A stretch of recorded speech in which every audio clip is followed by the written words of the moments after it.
Bonjour à tous et bienvenue sur ce nouveau tutoriel. Alors dans ce tuto, on va parler d'une fonction un peu particulière que j'aime bien effectuer lors de la création d'un de mes logiciels. C'est la fonction de vérification des numéros de sirène. Ça évite toute erreur de saisie. Et du coup, je vous ai préparé ce petit tuto. Alors, dans ce tuto, j'ai préparé quelques petites choses pour gagner un peu de temps. J'ai fait simplement une petite base de données avec un numéro de sirène, d'accord. Une petite fenêtre où on rentre le numéro de sirène et on va venir le vérifier. Alors, pour vérifier le numéro de sirène, je vais déjà vous expliquer comment ça se passe. Alors, pour vérifier un numéro de sirène,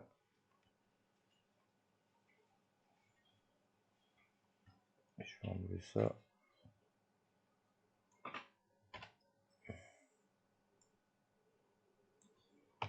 Hop.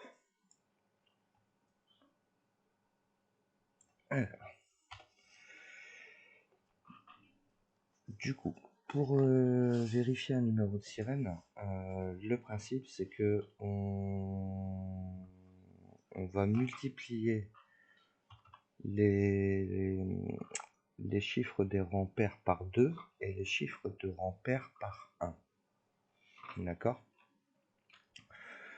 Donc, le principe,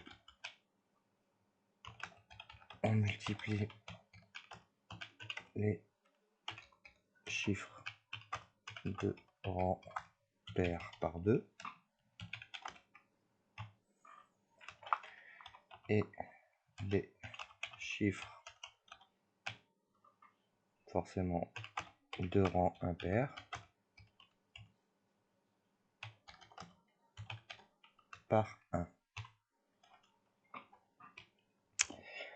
Du coup, en partant de la droite du chiffre,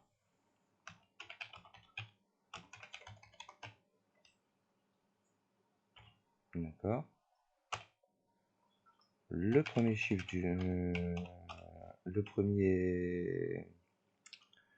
le premier chiffre, oui, il est de rang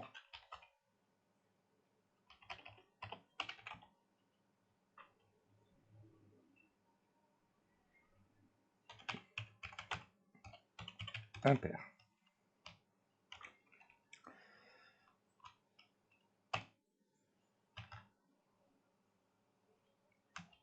Et en fait, on va devoir faire la somme des chiffres et pas des nombres.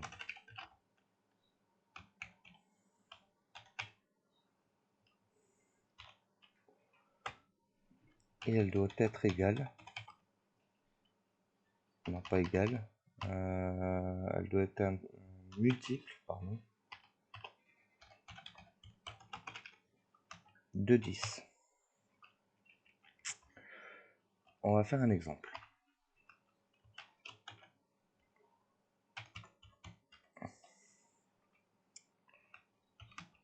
Si on a le sirène, on va prendre au hasard.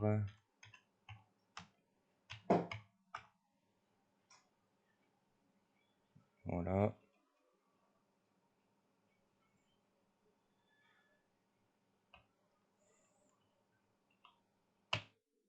Donc le numéro de sirène, on va le découper.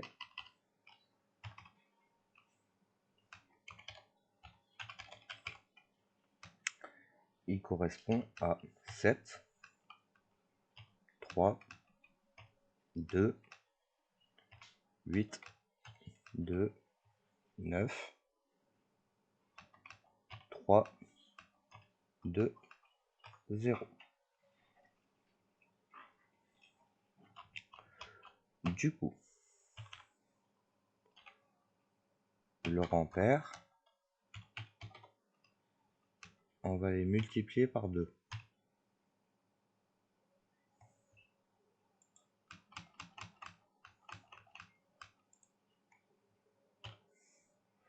Du coup,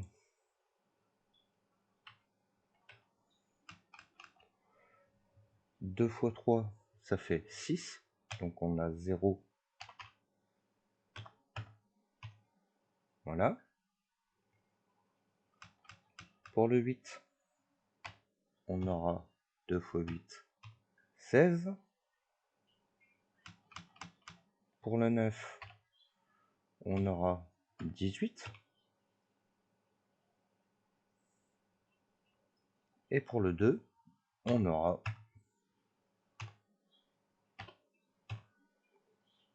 ça.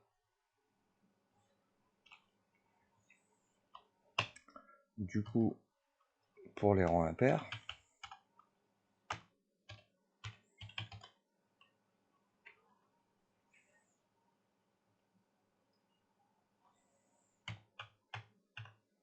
on aura 7,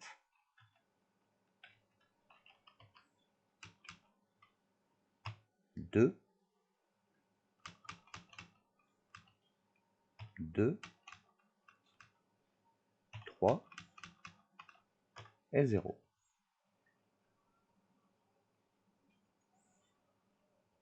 Ce qui fait que le calcul, on va faire dans nos fonctions,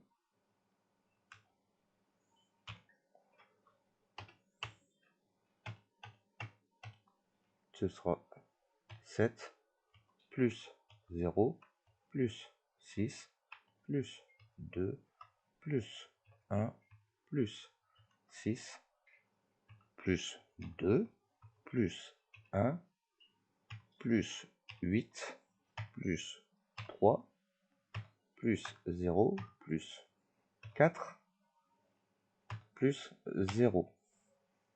Alors si on fait le calcul de tous ces chiffres, on arrive à 40 normalement. 7 et 6, 13, 15, 16, 25, 26, 40. C'est bien ça. Voilà le principe. Du coup, pour savoir si on est en rang pair ou en rang impair, on va devoir faire un calcul du rang. D'accord? C'est-à-dire qu'on va se positionner que sur les rangs pairs et on va effectuer ce calcul-là pour le renvoyer ici. D'accord? Du coup, le calcul du rang,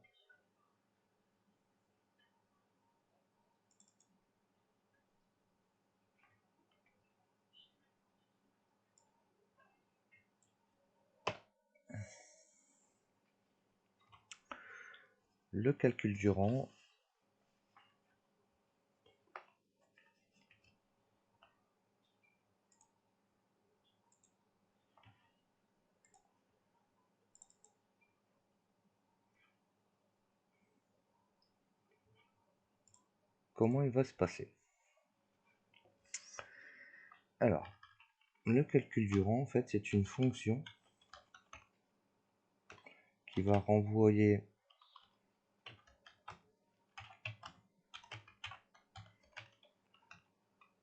un entier correspondant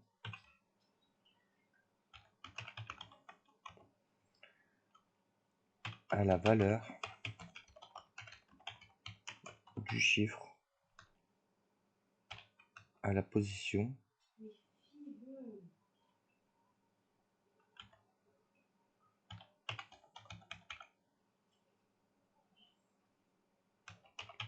dans le numéro de sirène.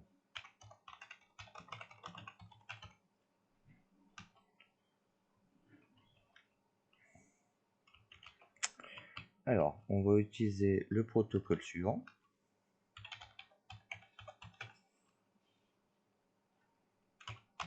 Si la position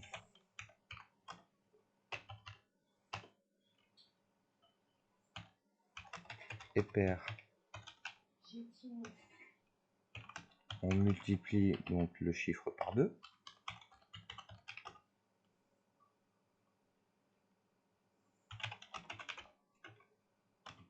et on renvoie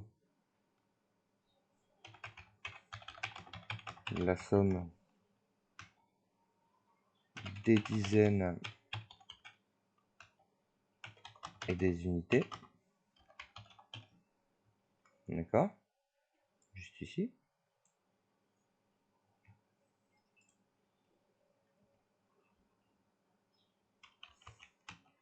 Et si la position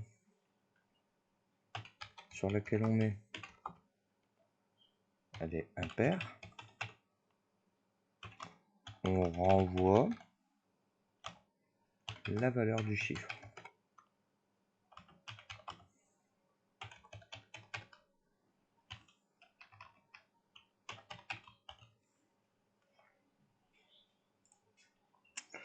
Du coup,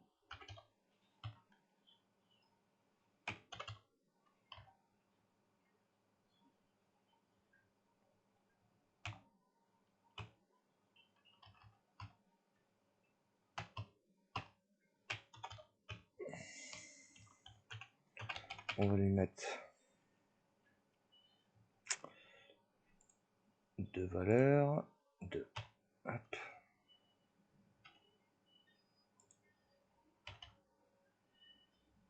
Ah ben dis donc. Voilà. Et du coup, on va commencer le petit codage. Alors, mult, on va faire une variable, donc multiple de 2. C'est une chaîne.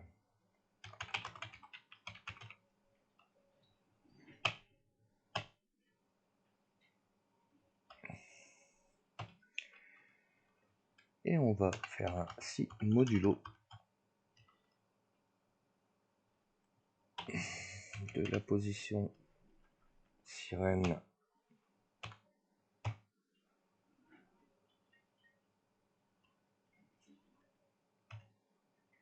est égal à 0. Alors, donc ça c'est si la position est paire.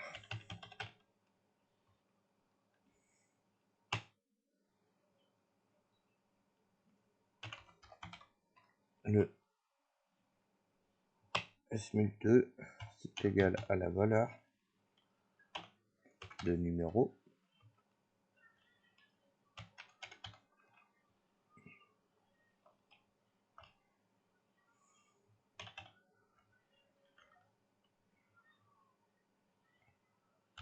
de la position sirène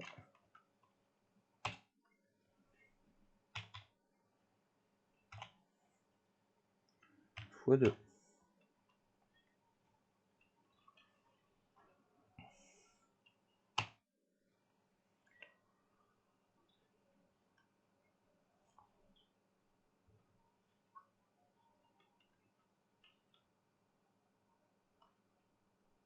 Je suis en train de vérifier.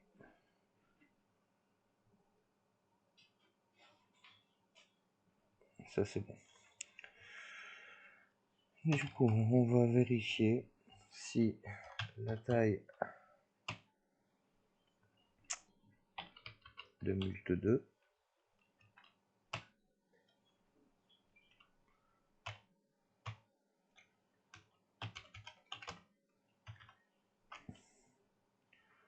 ça veut dire donc si en gros ça veut c'est une condition si on n'a pas de dizaines.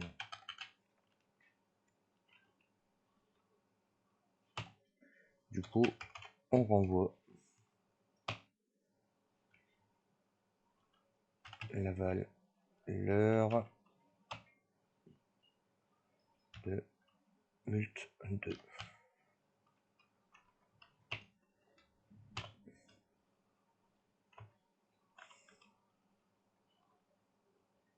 Et sinon,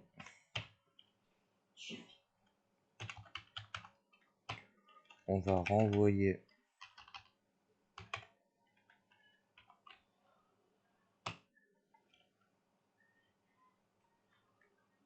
la valeur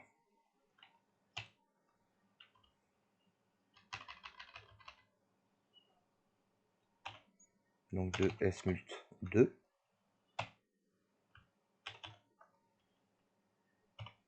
Le premier chiffre, plus la valeur de S mult 2,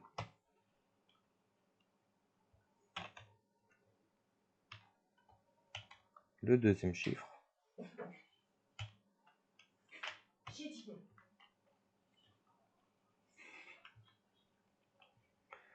donc si on n'a pas de dizaine, on renvoie donc juste le chiffre.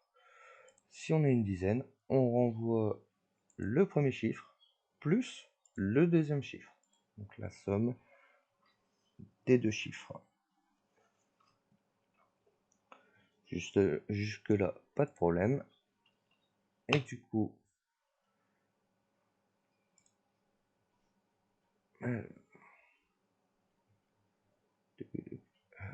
d'accord, hop. Voilà, ça ira mieux comme ça. Et du coup, si on n'est pas en position paire, d'accord, c'est qu'on est en position impaire, on renvoie la valeur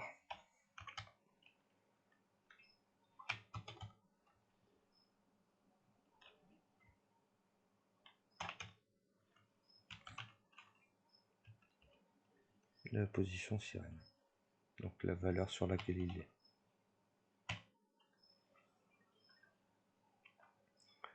Voilà, rien de bien méchant.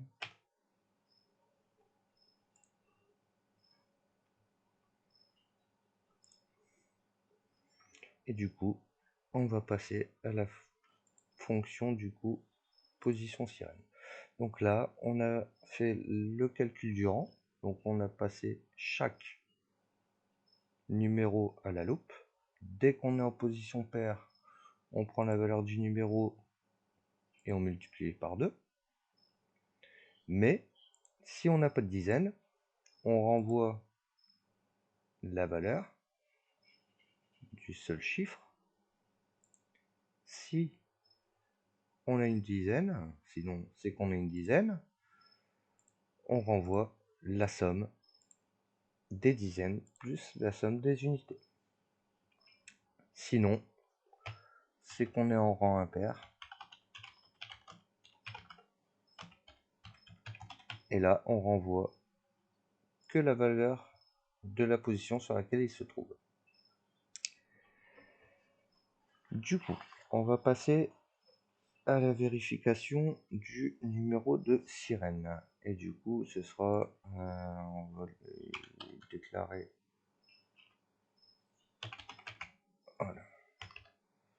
Num sirène, par exemple.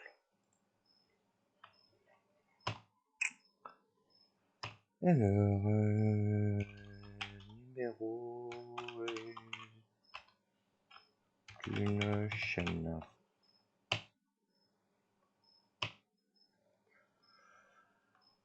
Alors, hop, ce numéro est égal à num sirène.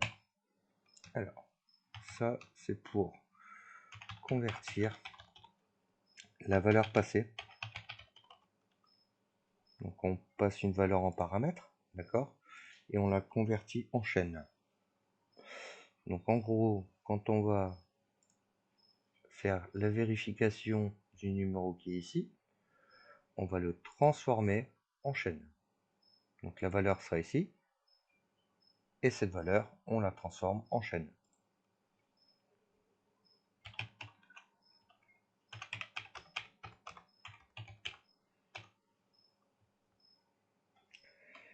Alors, du coup, position sirène, c'est un entier.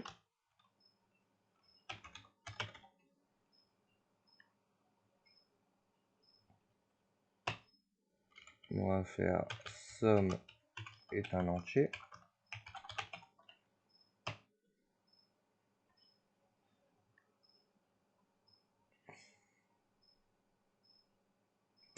On va faire ma somme.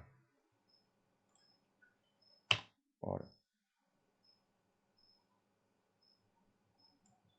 Alors.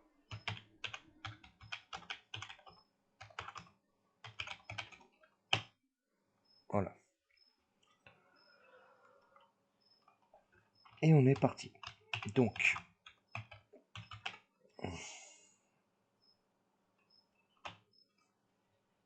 alors si la taille de S numéro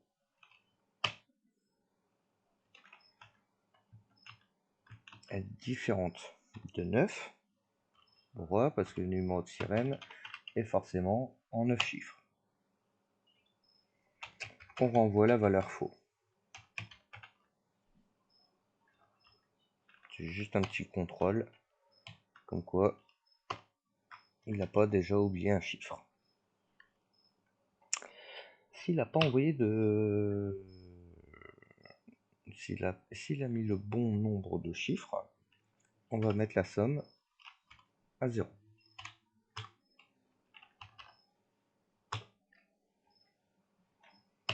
Et on va commencer à scruter chaque chiffre, d'accord? Donc pour... Oula.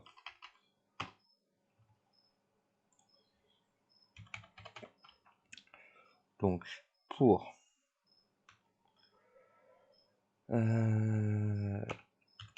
donc ma position, une pause sirène.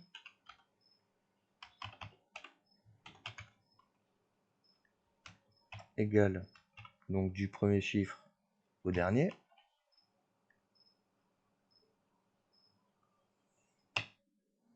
Donc je note, comme ça au moins vous le voyez bien. Alors...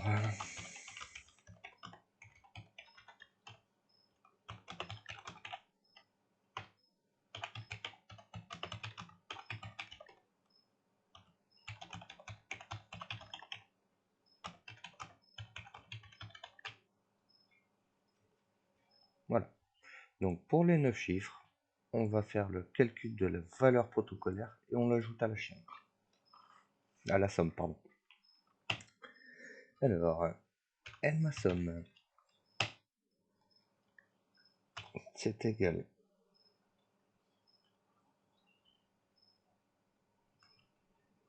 à la somme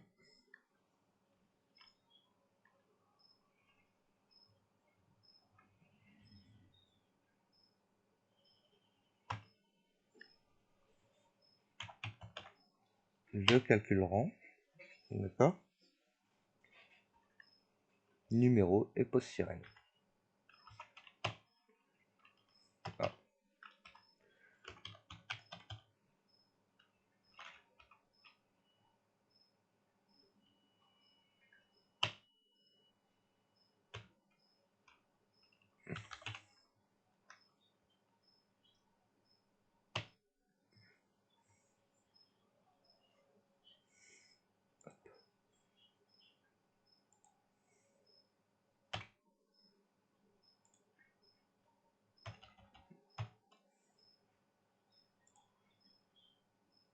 Voilà.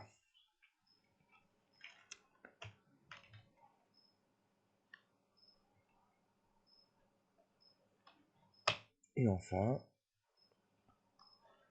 on va regarder si la somme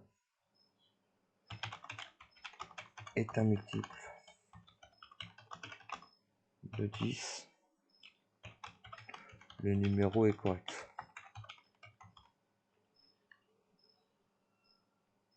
D'accord. Donc on va faire un 6 modulo. Je vous rappelle, le modulo, c'est pour le calcul des restants.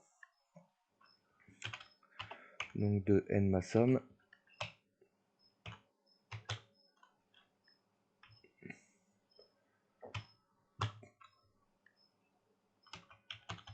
Alors,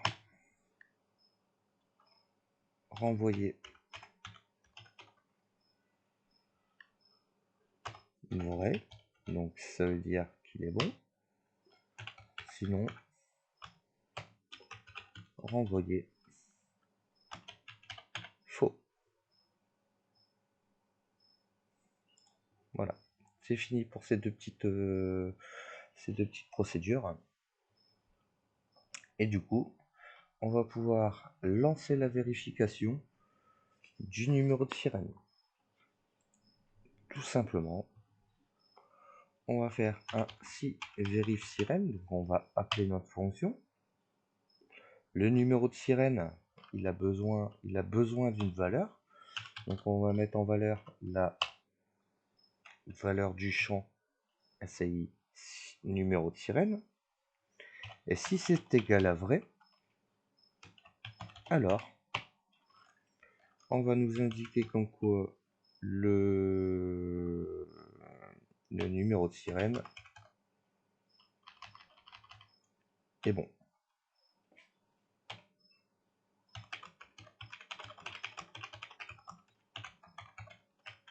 Voilà. Et sinon,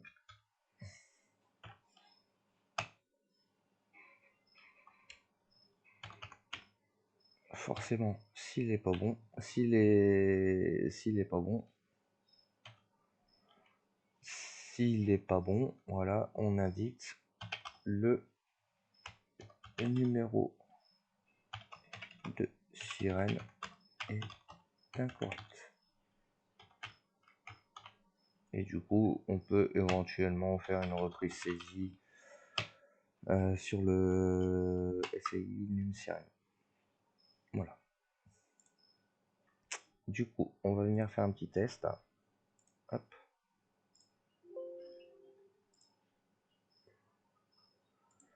Et du coup, le numéro de sirène que j'ai pris, c'était celui. Alors, il est où? Il est là. Hop. Donc, hop. C'était celui-là. Ok. Voilà. CTRL-V. Hop. Je vais juste enlever les espaces.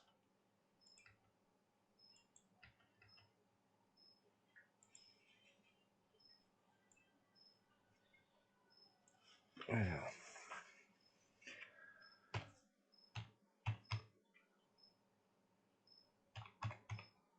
Je l'ai noté comme ça ira plus vite. Et si on fait vérifier, du coup, le numéro de série sirène est correct. D'accord? Si on vient à se tromper, au lieu de marquer 0, on met 1, forcément, il nous indique que le numéro de sirène est incorrect. On va essayer avec un numéro de sirène qui est encore correct. Je sais qu'il sera correct. Voilà. Par contre, si je change le 4 en 8, on arrive, le numéro de sirène est incorrect. Ça peut être utile, entre autres quand une société vient vous présente son numéro de sirène, enfin vous le donne de manière de vive voix, vous pouvez voir si réellement le numéro de sirène est enregistré à l'INSEE. Voilà, c'est tout pour ce petit tuto. Je vous retrouve très bientôt pour une nouvelle série tuto complet où on parlera de la gestion d'une clinique médicale en client-serveur. Donc le premier tuto de cette série sera dédié à la gestion du client-serveur. On m'a demandé régulièrement d'expliquer comment gérer une base de données en client-serveur par programmation. Donc le premier